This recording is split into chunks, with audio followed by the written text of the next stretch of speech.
ఊరేసి వెళ్ళిపోకే వసే వసే నన్ను పారేసి మారిపోకే వసే వసే ఇంటి ఊరేసి వెళ్ళిపోకే వసే వసే ఇంటి పారేసి మారిపోకే వల్ల వల్ల వల్ల వల్ల వల్ల వల్ల వల్ల కొత్తగించుకోకే తైనగల్ల బాలకోవా. The producers, director, hero, and another hero, music director, cameraman, and all other technicians. First, congratulations. ఇది డబుల్ ప్లాటినం, ట్రిపుల్ ప్లాటినం ఏదో పేరు పెడతాం. ఇప్పుడు ఇక్కడ ఎందుకు కలిసిందంటే హిట్ అయింది, అది కలుద్దామరా అంటే పేరు పెట్టాం. సినిమా తీసిన వాళ్ళు, డైరెక్టరు, ప్రొడ్యూసరు వీళ్ళందరూ కాకుండా చూసిన వాళ్ళందరూ కూడా చాలా సంతోషంగా బయటకు వచ్చారు. చాలా సంతోషం.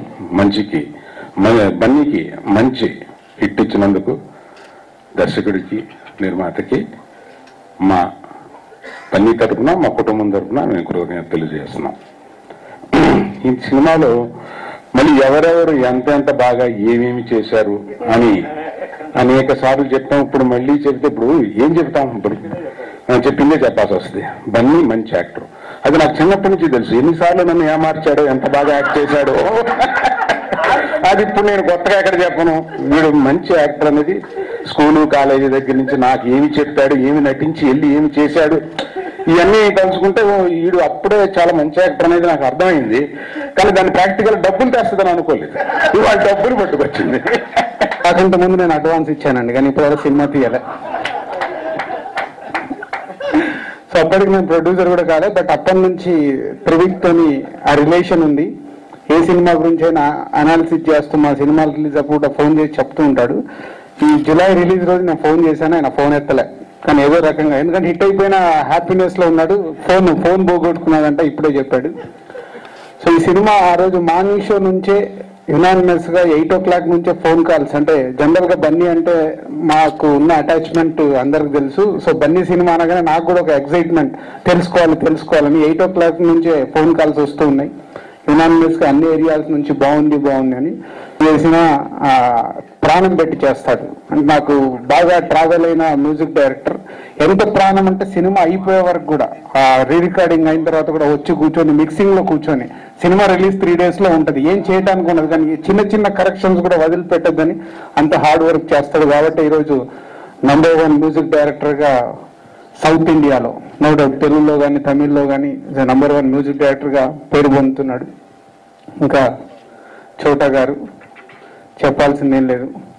అలాగే ఇంకా పర్టికులర్ గా చెప్పుకోవాల్సింది రాజేంద్ర ప్రసాద్ గారి గురించి. ఈ సినిమా విషయంలో ఎప్పటి నుంచో చిన్నగా ఉన్నప్పుడు, నెక్కర్లు వేసుకున్నప్పటి నుంచి రాజేంద్ర ప్రసాద్ గారి సినిమాలు చూస్తూ ఎంజాయ్ చేస్తున్నాం. ఈ బన్నీ ఎంత ఆనందపడ్డాడో తెలియదు, కానీ ఈ సినిమా హిట్ అనగానే నాకు బన్నీ కన్నా 100 times ఆనందం నిలబడ్డా.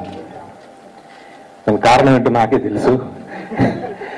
చాలా థ్యాంక్స్ అండి. అలాగే ఒక సినిమా హిట్ అవడం అనేది అదేమి ఒక చిన్న విషయం కాదు.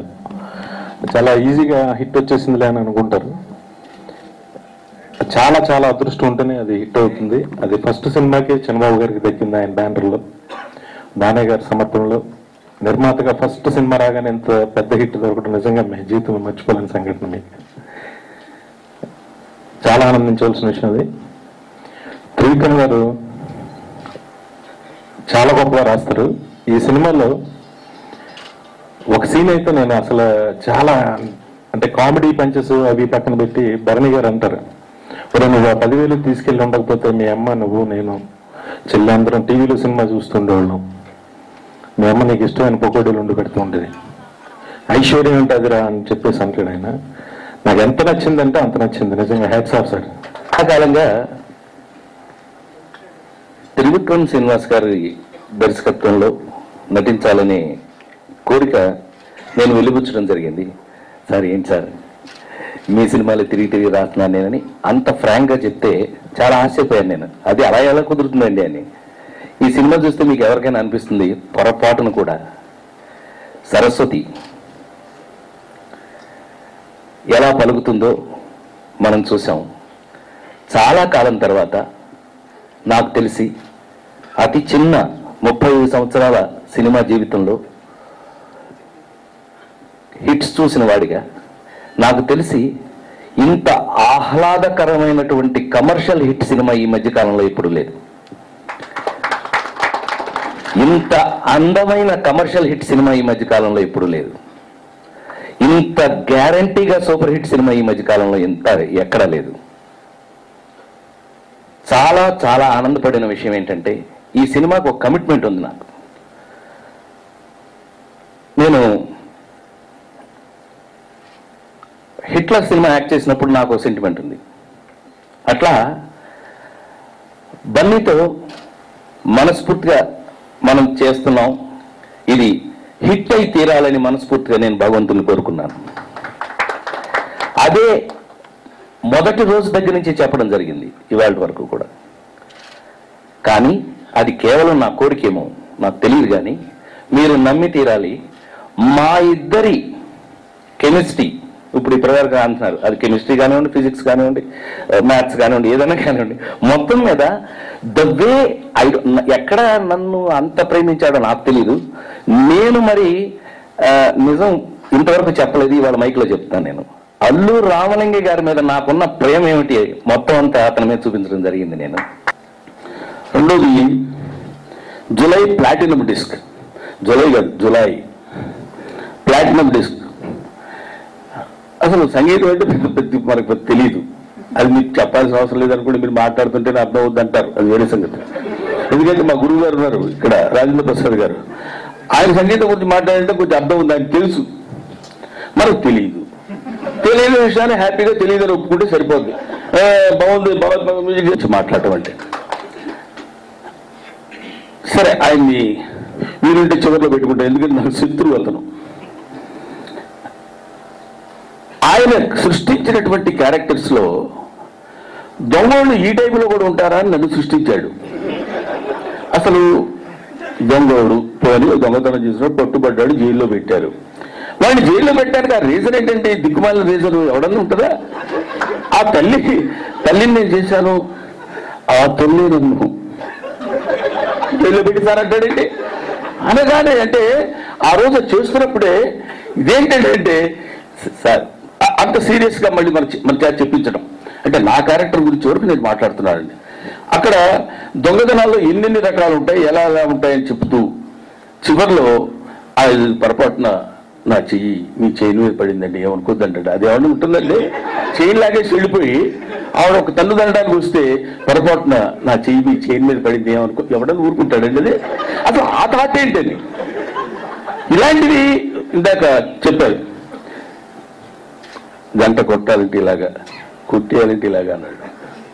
అన్నారు ఏంటిది అసలు, ఇది సడన్ గా ఎలా పుట్టిందండి ఇది అంటే అక్కడే ఇట్లాంటివి సినిమా నిండా ఇప్పుడు ఎన్నేళ్ళలో చెప్పు అంటాడు. అవి ఎన్నేళ్ళలో కూడా తెలుసుకోవాలని తాగేమిట్టాడు కానీ వాడిని అడుగుతాడు.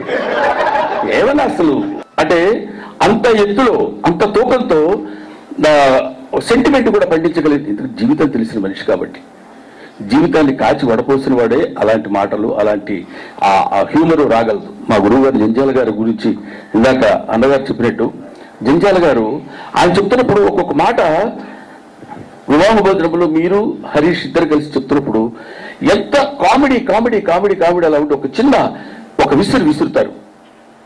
అదంతా ఎందుకురా, మర్చిపోనాన్న అంటే మర్చిపోవడానికి ఇది జ్ఞాపకం కాదు నాన్న, జీవితం అంటాడు. అలా జీవితం అంటే జ్ఞాపకానికి జీవితానికి ఉన్న డెప్త్ ఏంటో తెలిసి దాన్ని పట్టుకుని ఎక్కడ కరెక్ట్ గా గుజ్జాలో, ఎక్కడ అందంగా దాన్ని చెక్కాలో చూపించాలో తెలిసినటువంటి జ్ఞాని త్రివిక్రమ్ శ్రీనివాస్. అందువల్లే ఒక సినిమా హిట్ కావాలన్నా, ఒక సినిమా విజయవంతం కావాలన్నా ఆ సినిమాకి అనేక రకాలైన క్యారెక్టర్స్ క్రియేట్ చేసి ఆ క్యారెక్టర్స్ ని ప్రొజెక్ట్ చేసే విధానం. ఎక్కడ ఒక చిన్న క్యారెక్టర్, ఆలీనాతో చేసిన ఒక చిన్న క్యారెక్టర్, ఎవడైనా దొంగోళ్ల మీద ఈ రకమైన రీసెర్చ్ చేసిన నేను ఎవరిని చూడలే. చూసిన తర్వాత బన్నీ ఏ నిమిషం త్రివిక్రమ్ దగ్గరికి వెళ్ళి ఈ షార్ట్ కొంచెం ఇలా పెడదామని టైం నాకు ఎప్పుడు ఇవ్వాల కంప్లైంట్ బన్నీ మీద. త్రివిక్రమ్ ఒక లెక్చరర్ లాగా, బన్నీ ఒక స్టూడెంట్ లాగా, త్రివిక్రమ్ ఒక అన్నయ్య లాగా, బన్నీ ఒక తమ్ముడు లాగా, ఇలా వీళ్ళిద్దరూ నాకు షార్ట్ చెప్పిన తర్వాత ఎక్కడికి వెళ్ళి ఏదో మాట్లాడేసుకుంటా ఉండదు. ఏదో అదేంటో నాకు తెలియదు. షూట్ చేసేటప్పుడు కూడా అదేంటో నాకు తెలియదు. సినిమా చూసిన తర్వాత నాకు అర్థమైంది. ఇందాక రాజేంద్ర ప్రసాద్ గారు కానీ బ్రహ్మానందం గారు కానీ అందరూ చెప్పినట్టుగా ఎవ్రీ మినిట్ మార్నింగ్ 7 నుంచి ఈవినింగ్ ప్యాకప్ వరకు త్రివిక్రమలో ఏదో టెన్షన్ ఉంటా ఉండేది. అది కరెక్ట్గా తెలిసేది కాదు. మామూలుగా నాకు ఒక మంచి పేరు, మార్నింగ్ నుంచి ఈవినింగ్ దాకా వెరీ ఎనర్జెటిక్ కెమెరామెన్, మా అందరికి ఎనర్జీ ఇస్తాడని చెప్పి అందరూ చెప్తా ఉంటారు. బట్ త్రివిక్రమ్ నాకు ఎనర్జీ ఇస్తూ ఉండేవాడు. ఎంత ఎనర్జీ అంటే నైట్ 2, 3 దాకా షూటింగ్ చేస్తూ ఉండేవాళ్ళం. ఆ 1 గంట కూడా ఏదో బ్రహ్మానంద గారు చెప్పినట్టుగా మంచి జోక్ కట్ చేస్తే అంతకుముందు నలసటంతా పోయేది. ఇలాగ ఒక మంచి యూనిట్తో అసలు ఈ సినిమా అయితే నాకు పని చేసినట్టే లేదు.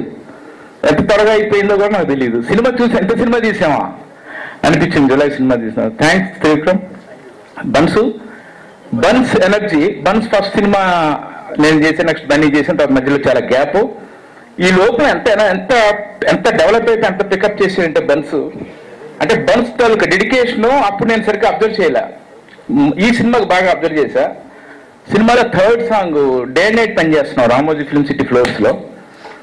నైట్ లాస్ట్ డే 5వ రోజు last day shooting pack up, song pack up.